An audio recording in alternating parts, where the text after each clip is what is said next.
Welcome back to another segment here on GEMS Podcast. For those of you that are new to the community, I am Miss Genesis Amaris Kemp. For those seasoned listeners, thank you so much for tuning back into another segment. With me today in the hot seat is a special guest by the name of Alice McVeigh.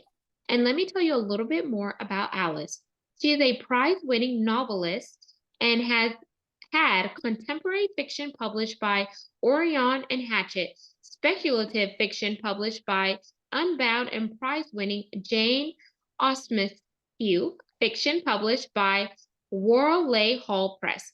Last year, a quarterfinalist in the Book Life Prize, she has also won gold medals in the Pencraft, E-Lit, and Global Book Awards, and been a finalist for the International Book Awards, the Eric Kaufman and Chartic Clears, Sin Guinness, these are all new to me, y'all, so I apologize for butchering it, awards, among others. So Alice is definitely a woman on the rise. She has a lot of accolades and a lot of things around her book. So I don't want to be long-winded today. So I'm going to give Alice a chance to introduce herself a little bit more. So without further ado, please welcome Alice McVeigh. Hello, thank you so much for having me. It's lovely to be here. Yes, I've had rather an odd life. I was born in Seoul, South Korea, and then I lived in Asia because my parents were diplomats until I was 13. And we had a wonderful time in Asia. It was absolutely amazing. We had tennis courts and servants, and our schools, especially in Burma, there were only 6 people in my sixth grade class. So we were all friends. It was all just amazing. Anyway, then my life took a turn for the worse because I came back to America. Nothing personal. I'm American. I love America. But I had to move from a school like that to an intermediate school where there were 400 people in my year. And I was desperately depressed. I felt as if I'd lost my entire identity. So I got deeply depressed. The only bright spot for me was that I knew I wanted to play the cello. And the reason I wanted to play the cello was because my father adored the cello. He was a really good singer, though an amateur singer. He was never trained, tenor voice. And he always used to play cello concertos when we lived in Asia. And believe me, I'm not joking. We had very little choice other than to listen to classical music because the TV that was on in Singapore and Burma and Thailand was all in native languages, and we couldn't watch it. We didn't understand it. So it was like a big day in the American Embassy. We got a Disney film in, and it only happened once a month. Anyway, so basically that was my life when I was young, and I wanted to play the cello. So when I came back, I was 13 to America. I picked up the cello and I didn't let go. I started practicing 3 hours a day and I finished up practicing 7 hours a day. I did my finger in. I still have a little bandage on it. So basically, I practiced too hard. But it was my salvation because it was my identity. I suddenly had an identity. I was the best cellist in the school. Then I was the best cellist in my area, Virginia. Then I was the best cellist in Virginia. So in other words, I was that determined. Yeah, go ahead. Wow. And we're going to pause here because we see how you've had vast cultural clashes by living outside of the US, even though you're American. And we also see personal growth and development with you being an author, you falling in love with the cello, being the best cellist, and all of those incredible accolades, which helped you become the woman that you are today and reach the number of accolades you have today. So today I want to spend some time really diving into personal growth as well as cultural clashes, because in order for us to grow personally, we must be aware of the things inside of us as well as around us. And I think that speaks to you, Alice. Would you agree or disagree? Completely agree. Could not agree more. So, living outside of the US, and you were born in Seoul, then you came back to the US, and then you did all these incredible things. And how have those significant moments in your life helped you develop personally and professionally today? That's such a deep question. I think the cultural clash was important because I felt like an outsider. I felt like an outsider in Asia because I had a white skin and I had an American accent. And that was sometimes a huge advantage because people so admired America. I have to say, people would ring us up and say, "Wow, you landed on the moon." And we're going, "Nothing to do with us." and the other thing was and the other thing was, of course, that it was also resented because America is resented, let's be honest, because America is too powerful. It's just so powerful, and that's going to cause resentment. So there were these things going on. Yes, I think it probably helped shape me as a writer because I was always aware of all these undercurrents that were happening, undercurrents with regard to my country, undercurrents with regard to what I wanted to do, the cello and so forth. And but at the same time, I always was a writer. I think my whole life has been kind of divided because the two parts of me have been at war. There's the part that wanted to play the cello and the part that wanted to write. And my parents were amazing parents, don't get me wrong, they were fantastic. And in fact, they partly came back to America on my behalf because I bullied them. I said, I have to play the cello. And in Burma, there was no cello. There was not even a full-size cello. And in Singapore, there wasn't a little cello, which is what I needed when we were in Singapore. So, but it was partly because of me they came back. So I give them all kinds of credit. But in terms of writing, my father was a writer. He was a biographer as well as a diplomat. And he always thought writing was a mug's game. He thought it was so great I played the cello. He really wanted me to pour myself into that. And there was a part of me that kept going, I should be writing. So my whole life it fluctuated both ways. So I started off as a cellist. I went to London to study with Dupre, and she was amazing, by the way. 2 days ago was her 35th anniversary of her death, Jacqueline Dupre, and she was such an inspiration to me.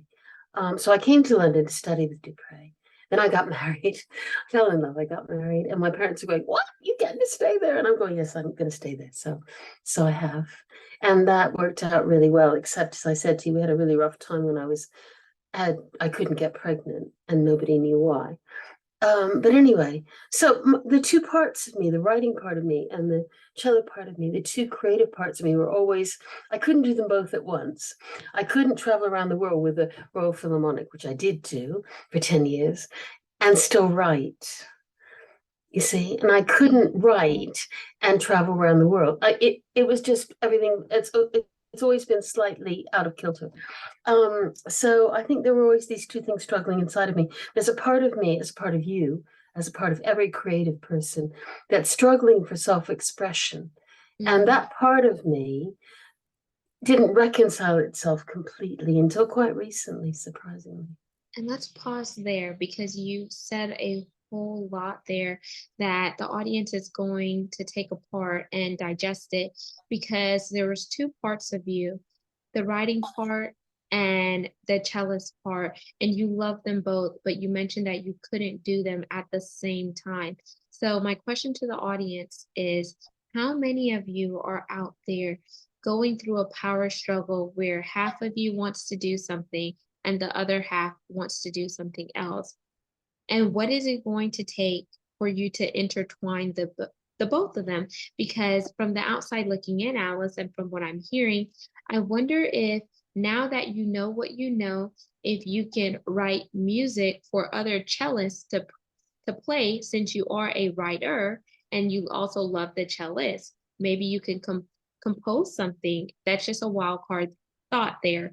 And then the fact that you said your parents moved back to the US partly because of you, it shows how much your parents were willing to invest in you because they saw your love, your drive, and your passion for something amazing. And they said, you know what? We need to support our child. And that's exactly what they did, which I feel like there is some of that in you now as a mother, since you mentioned IVF. And for those of you listening, IVF is a process for those who have issues conceiving, and they go through certain things to make sure they're able to carry a child. And sometimes it works, sometimes it doesn't, and it is very pricey and not all insurances cover it. So now that you have this beautiful human being that is a blessing to you, how can you see yourself as a creative, as a mother, and having explored the world, giving your daughter what she needs to ignite her purpose and passion? You've said so much and it's so deep. I'm just blown away by your insight. Um, I've made a few notes. It's very difficult. For a start, like most normal people who've been healthy their whole lives, though God knows a lot of people haven't been. I just assumed I could have a child. I thought, right, I'm in my mid-30s. I've been really successful. I played with London orchestras. I've had books published by big five publishers. Of course, I can have a child. Well, we had every test known to man. I was fine. My husband was fine. Nobody could figure out why we couldn't have a child. I think it was God's will. He was working on me. Anyway, I feel I just felt completely demoralized by this. I just thought this is the one thing that I want. It derailed my career as a writer because what happened was I was really fortunate. I was playing away on the cello, and then I got frustrated because I'm like this. I'm kind of arrogant in my way. I regret to say that's my worst fault. And the thing is, if you're an orchestral cellist, you're told what to do by the conductor. So the conductor says, you will play on this beat, you will play this dynamic, you will do, and then the principal does the same, your principal cellist. So in other words, I was told what to do all the time, and that's not me. I like to have more power than that. It's a part of me. So I got frustrated. So I started remembering my talent for writing, and I wrote a novel, and everybody said, "Don't be daft, you never get it published." Anyway, so I sent it off to 3 agents, and the third agent, Peter Fraser and Dunlop, they're one of the top people in London, accepted me, and within a month, I had a contract from big five publisher. I just thought I was dreaming. I thought, why have I wasted all this time on the cello? Anyway, so the whole point was, I thought I was dreaming, and I was dreaming because I wasn't really together in my mind. So the first book was amazing. It did really well. It was number 35 in the whole bestsellers of Great Britain. Then the second book did pretty well. And then because I was so upset about not being able to have a baby, which you've touched on very eloquently, I couldn't even finish the third. It was awful. And so my agent dumped me, my publisher dumped me, and I just thought, I'm useless. I can't do anything. I've given up playing. I haven't given up playing the cello. I always carried on playing the cello, but I kind of stopped working at it. I stopped pushing my career. I thought, I've got nothing, absolutely nothing. It was absolutely rock bottom. And then the miracle happened because God gave me Yes. God gave me the baby. So that changed my life around. And I thought, I don't care about writing. I don't care about the cello. I got my baby. And that was what I wanted. But after a while, because I'm like that, I got ambitious again. So what happened was I did two things. Well, I did three things. I went into ghostwriting, which is really fun, by the way. And I do recommend writers who have trouble with their own writing, if they're really, if they're adaptable and flexible, to go into ghostwriting. So what I did was that people would contact me, publishers who'd heard about me, and they'd say, will you write a book for so-and-so who's famous, but he can't write? It's almost always a man. Women can generally write. I don't know why. Anyway, so basically, and so I would do this writing, but it made me feel a little bit as the cello had. In other words, when I was in a section, I didn't have any power. I was doing what the conductor told me to do. Now I was doing what my client told me to do. You see what I mean? So I didn't have any authority. I didn't have any self input into the process. And so after a while, I got really fed up with it. So my daughter got older and she went to university. She went to Oxford. She's amazing. And I thought, no, I'm going to write for me again. And that was a huge step forward, a major step forward. Because Wow. then I thought I could do it. And that is amazing, Alice and audience. If you really listen intently, you heard that she went from being bossed around to then not having hope and just second guessing herself to finding her hope again, to dreaming again, to living again, to really fulfilling what it is that Alice wants. So, for anyone out there listening or watching this video, if you've ever felt like you had self doubt, if you felt like you went through losses, rejection. You felt like you were inadequate, you felt insufficient, you had imposter syndrome.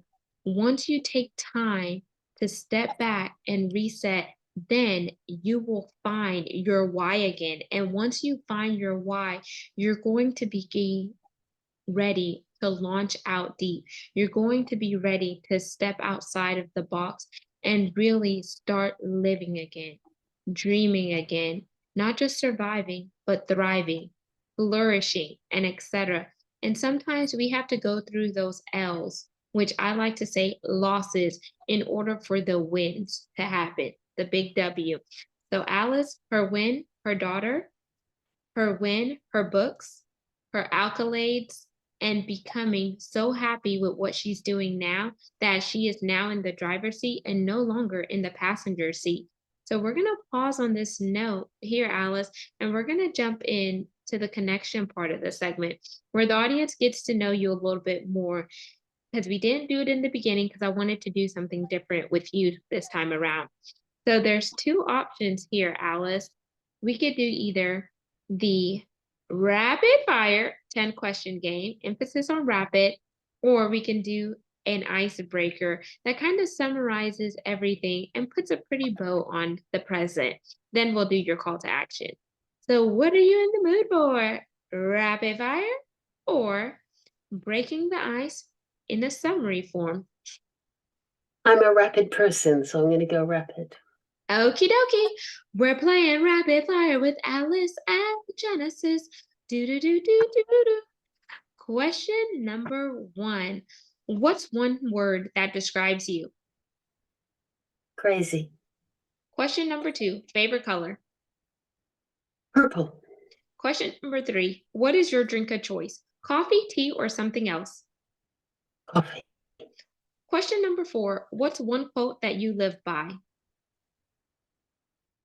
One quote. Did you say quote? Yes, quote. Quote. Oh, golly. That is so hard. There's so many quotes. I'm trying to think of the Graham Greene quote that I live by, but I can't recall it this moment, which is really interesting. So I think it may be that I'm too busy involved with my husband's book, because I'm editing my husband's book at the moment. It's a musicological book on concert life in London, 1900 to 1914, and everything beyond that is slightly weird. No, I can't think of a quote. Sorry. Okay, no worries. Question 5. What's your favorite food? Pizza. Ooh, yes. Question 6. You get 3 random acts of kindness per day.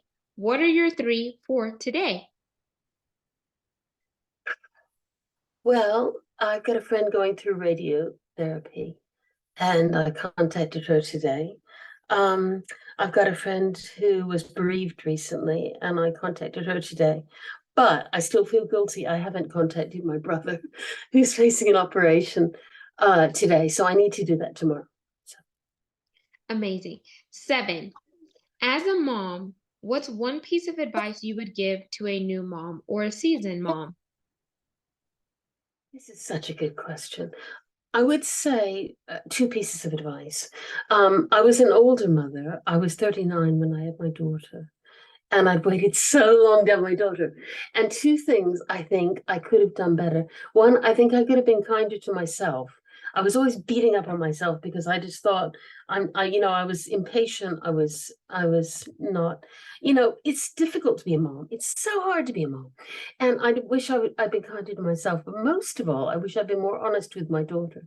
I wish instead of pretending I'm in control, which I was always pretending, I just said to her, look, I've had a really crap day. I've had a really, really rough time.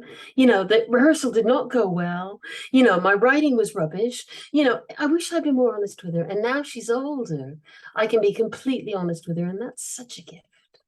But I think I could have had that earlier. Amazing. Well, we live to learn, and that's a great piece of advice. Be kind to yourself and be more honest with your children. Exactly. Question 8. If you had the opportunity to go anywhere in the world and money was no option, where would you go?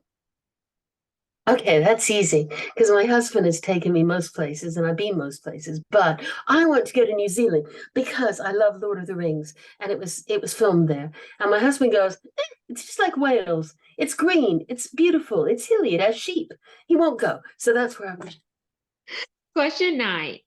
What is your go-to movie? Uh no, probably it would be Pride and Prejudice, 1995. Okie dokie. And question 10. It is our pass or play question. And here are the rules. If you pass, our roles are reversed and you get to ask me a question. If you Oh, choose to play, I ask one last question. So do you want to pass or play? we'll play. Okie dokie.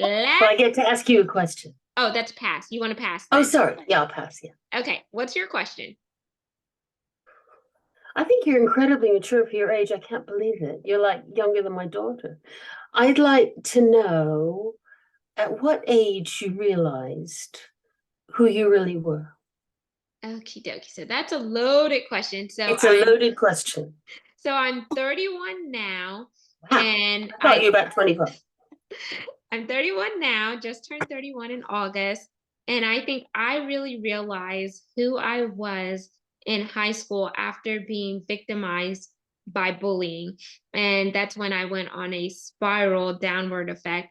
But I had loving parents. Well, my dad passed in 2020 in November, and my mom is still living. So I've had loving family members and parents who just poured love into me and just nurtured me, and that helped me get back on the saddle and just keep on riding. And plus I started to realize who God said I was and not what the world saw me as, and that was a big point of reflection for me in order to come into my true self and my identity, because I no longer needed to seek validations from other people when I already had, assurance in who I was. And I may not be everything that I want to be, but at least I'm progressing, and I'd rather have progression over perfection. Then I just say, if I was your mother, I would be very proud. Thank you. So, audience, that concludes our connection part of the segment. I hope you got to learn a little bit more about Alice. Now we're going to jump into the CTA, which is the call to action. So, Alice, based on our conversation today, what is your call to action for the audience? We gave them a lot of meat and potatoes, but what's the point of giving them knowledge if they're not going to take the knowledge and apply it so they could be a better person for themselves and others? I think we have touched on a lot, and I think I give you credit for that because of your questions. Um, I think I think what I would really love them to take away is something from you and something from me. The something from you is how you were bullied and you rose above. And that is very inspiring with the help of God. The second thing would be for me, which is that I think I think it comes down to, you asked me earlier about what quote you sort of live by and so forth, and tried to reach for the going green. I couldn't find it, but because something my father once said to me, to thine own self be true. I think it's taken me a long time, longer than it should have, to find out who I really am. And I would say to be entirely honest with yourself. So my advice, if they're asking for it and they're not, they may not even be interested. But those two things I would say, since you asked.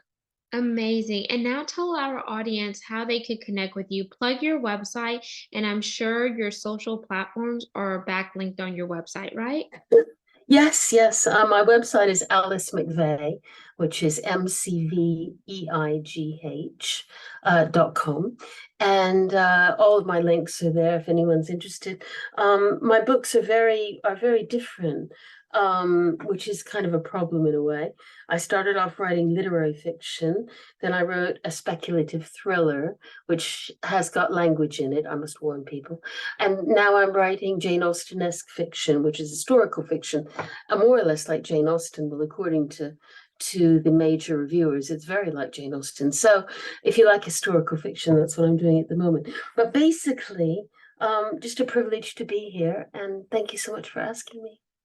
My pleasure. And audience, I hope you got something out of this segment because we are here to provide content that is educational, inspirational, and motivational while also weaving in diversity, equity, inclusion, and belonging because it does take all of us coming together and linking arms to go further and faster so we can make this world a better place. And my big ASK, is for brand sponsors. It takes resources to continue to fuel the mission and movement behind this show. So if you're interested in linking arms with me and having your products and services heard right here, where this show is ranked in the top 2% globally out of 2.8 million podcasts per the KPIs on www.listennotes.com, send me an email at gemswithgenesisamarisKemp@gmail.com. It's easy to remember because it's the full name of the show and just put at gmail.com. Make sure you like, comment, follow, and subscribe for more information and to always be in the know of new topics and guests that come into the community. And if you want something here that you haven't heard yet, send me an email because feedback is a gift. I take the feedback, I build upon it, I learn, I grow, and so does the audience, which is you. So I thank each one of you from the bottom of my heart, and thanks for supporting those that are a part of the community. Until the next guest, next segment, peace, love, and lots of blessings. Have yourself an amazing day and never stop dreaming because the minute you stop dreaming is the minute your dreams die and end up in the graveyard because you were too afraid to ignite them here on earth. So be mindful. You are here for a purpose. You were born for a purpose. So it's time for you to walk out your purpose.